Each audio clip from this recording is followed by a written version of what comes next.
We're just here to help so that you can go out and do the things that you should be doing rather than spending it on all the mundane tasks. Hi everyone, Michael Sands. I have with me some FAQ questions that people ask when they go to explore to look at, outsourcing some of their applications. Clearly there are some agencies out there that get hundreds of applications on a weekend, some get a couple of applications on a weekend. Regardless, there is some work that goes into processing applications, and some people have some questions and queries. So the first question that I have is, what type of delays can we expect and processing an application? You can expect the same type of delays that you would get inside your office. So we know, we get an application form comes in, we either press some buttons like on a platform like OneForm, IRE, and it sends off the reference check to the agencies and the previous owners and employment, but there's no guarantee that they're actually going to read that email and respond. In fact, you're only going to get less than a 20% open rate. So if you imagine sending out 100 emails to process applications over the weekend, you've got a less than a 20% chance that email will be opened and actually responded to. Whereas if you call or send text messages to the person, you can get a far greater success rate. So that'll help you speed up the process. But basically, if a tenant hasn't provided all the supporting documents and we're chasing up that application, then that's going to add on time to process it. Also too, if you've got multiple applicants to a property, so one person, you're only calling the current and previous employment and current and previous rental or living conditions there. When you've got two people, that's doubled, and three people, tripled, and so on. So that's where the time can start adding up. Typically to process an application is somewhere between 30 minutes and an hour and a half in total time. But from when you receive it to when you get it back completed, that may take a few hours to 24 hours. It really just depends on how fast the other parties can come back to us. What we do though is, if we're going to get a few of the references to confirm the information that we have, we'll give you that application back and say, hey, here's the application, this is everything we do have, and these are the things that we're missing. You might be able to make a captain's call on whether you accept that application or not based on the information you have, because the person might be living where they are for the last 14 months, but your rules are 18 months or even 2 years or 3 years of rental history. So you may not have that information directly at hand because they may have just moved out of their own home, their parents' home 14 months ago, they're now renting here and they want to rent your place now.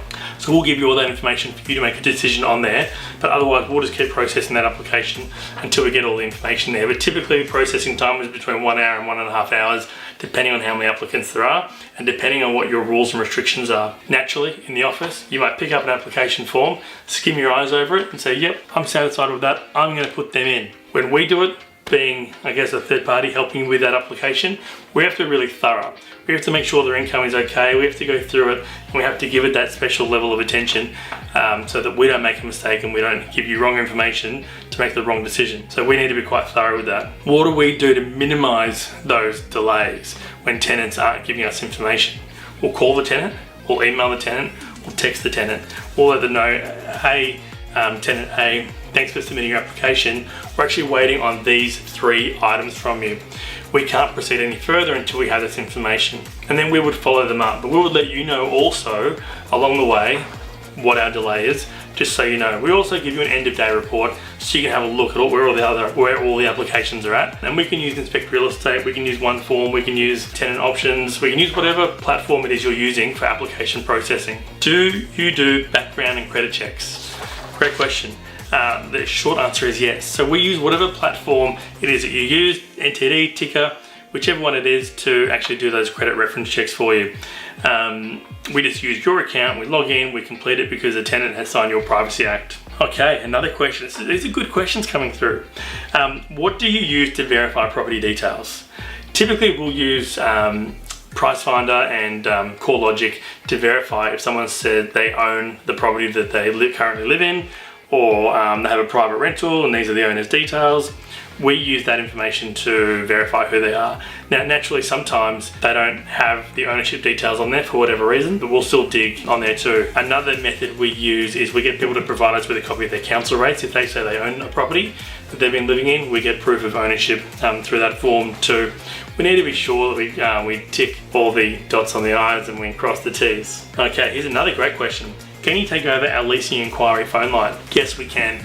Typically what we've been doing is we set up a leasing phone line for our clients and they use that number on all their adverts and everything. So when people are inquiring about a property and they want to speak to someone, they call us. We answer the call, we handle the inquiry, we book them in for an open for inspection, we can liaise with the tenant who might be in there to book a time with the property manager so we can get access that way. We can handle all your property inquiries, everything from during work hours, weekends, after hours, we can handle all that for you. So again, that takes a lot of pressure away. We have clients where we are taking 20 to 30 hours of just phone calls out of their office every month. Like, that's a huge amount when you think that an average phone call might be 1.5 minutes. So it's a lot of time, a lot of that tedious picking up the phone, putting it down, stopping, interrupting the tasks that you're currently doing so you can focus on the important things. Can you prepare leases and the tenants sign up? 100% we can. So once you approve the tenant, let us know what the terms are, the rent, the bond, everything that you've agreed with. We can then use your template to create that lease and then send it off to them, either for them to print off and sign, or DocuSign, Adobe Sign, and then when that comes back we can let you know. We can also complete that entire process up until the point when the tenant goes to take their keys, and then afterwards we can help with the customer service and following up with their condition report and that whole process. So yes, that was a great question. My staff are worried their job is being replaced.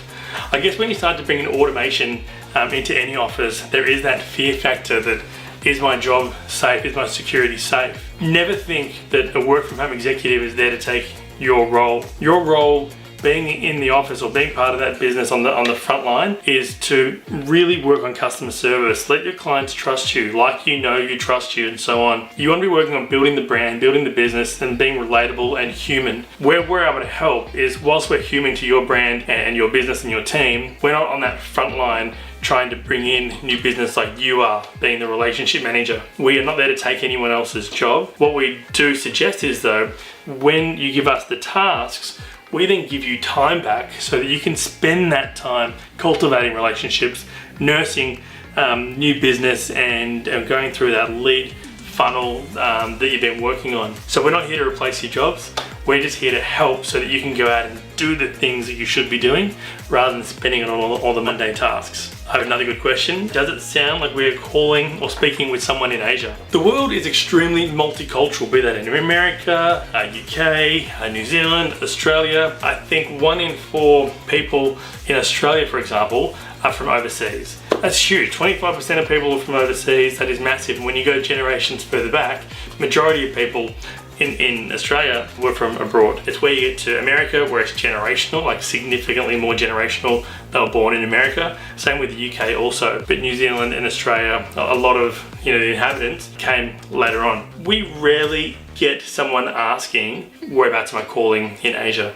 It's not really a concern either, because the teams are taught to handle that really well. One, you never lie about where they're speaking to. Our team would say they're your support team that work remotely. Whatever the narrative is there, but if they push further, it's yes, we're in Manila or wherever it is, we let them know, because there's nothing to be ashamed of that either. The team that represents you on the phone all speak English fluently, very clear accents, beautiful people. They laugh, they joke, they cry, and they can really engage with the people that they're on the phone with to collect information and never be ashamed of where they're calling.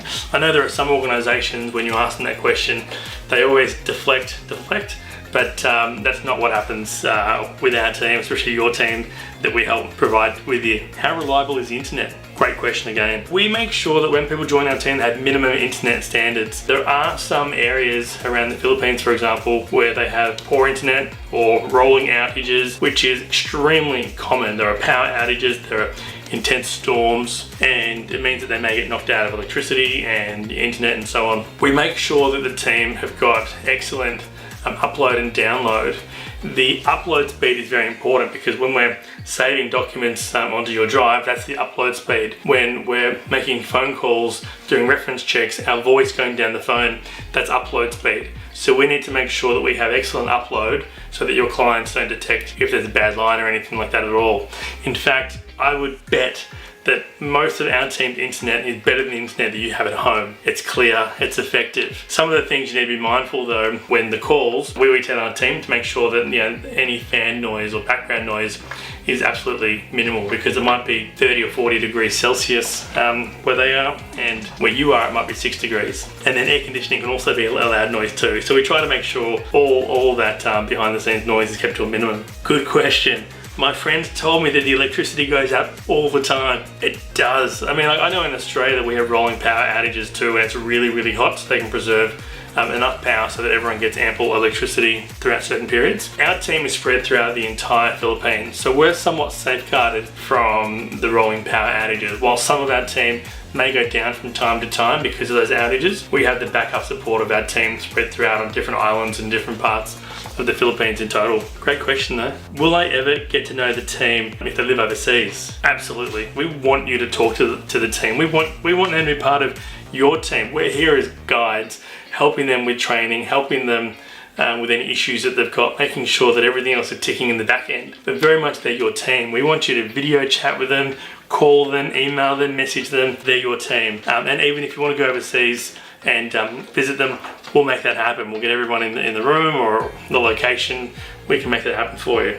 But that's great. Do outsourcing staff share our public holidays? Yes and no. They have different holidays that we would have, but there are some main days, so like Christmas, for example, and Easter and so on. But there are certain public holidays that we have throughout Australia, New Zealand, America, the UK, they don't have in the Philippines. On the days that in Australia or whichever country that where we're helping, America, New Zealand, UK, naturally, if you're closed, no one's going to be servicing your team that day unless you need us to. Unless you'd like us to continue with some admin work whilst your office is closed, we can do that. On the days in which in the Philippines there is a public holiday or a special day, we try to rotate the staff. So we'll let you know what those days are and what those days look like and make sure that you have support throughout that time. But the main thing is we try to make sure that from an operational point of view, it's consistent. So you have someone going the whole time. Do staff get training? So we have regular meetings with our team. We do role playing, continually being upskilled. Our team have access to online training sites where they can choose and select courses that they can continually upskill. We also have access to Inspired Growth Training, which probably has the largest property management training platform in the world, I would say. And if someone can show me otherwise, please. Our team have full access to that. They get KPI'd. They've got to watch a lot of the videos there. In fact, when they start a role with us, before they start, they've got to watch between 15 and 20 hours of real estate training, so they get a really great idea of it. The other thing is too, I go and I train people in the Philippines. I fly over there and I train them in a room what to do, what to expect, what to say, what we're looking for, and we give them that updated training. We also help them with slang words in different countries, because a lot of people in Asia in general learn how to speak English from watching Friends, and they had American teachers. So a lot of them have that American twang, where we try to find staff that don't have that really bouncy twang in their language. But otherwise, they're all pretty good, but we make sure that we give them continual training. And this is in addition to the training that you're going to give them too on your tasks and how your team operate. Do outsourcing staff get sick days and annual leave? Good question. We handle anything on our side in our agreement between us, that there's no extra costs on there. So we handle any of that, bonus structures and things like that on our side. You don't need to worry about that. What happens with sensitive data? Excellent question, and a question that people are always concerned about. We use password protected software in addition to view only access. We don't need superior back-end access in most cases to be able to download your database. We have no need for your database. We have no value in your database. We have no value in your data. And in fact, because typically you may have 2 or 3 different people working on your account, no one really would know what to do with your data. Plus, we're also bound by the international laws around data collection, and we leave everything there for you. We don't handle your sensitive data, and the recruitment process of our team is very thorough. We know how to train them, we know how to make sure they're professional, diligent, and they would never use your data for anything at all. As a tenant, can I trust my private data with you? Once the application is processed, we give that information and application to the property manager, and then we take it off our systems. We don't hold anything. In fact, we're using the property manager's software OneForm in Inspect Real Estate. So we don't hold anything on our servers or our computer. It's all just done there, uploaded, and then we delete it. How does your staff know anything about property management? I've been in property management since about 2003, and I've set up the business. So everyone on our team is basically a property management background, or if they haven't, if they're coming onto us as fresh, we train them on that. I am a real estate consultant and trainer internationally, so I see what people are doing from all around the world and how we can use best practices to help with your business too. I would say that we're one of only a few property management consulting, current property management business owner, work from home executive business around the world. There are some, only a few, and I would say that we are definitely one of them. So there were some really excellent questions there, and I would encourage anyone to ask any other questions they've got. Let me know, and I'll go through them in a Q&A, and I'll share them with the world. Thanks again.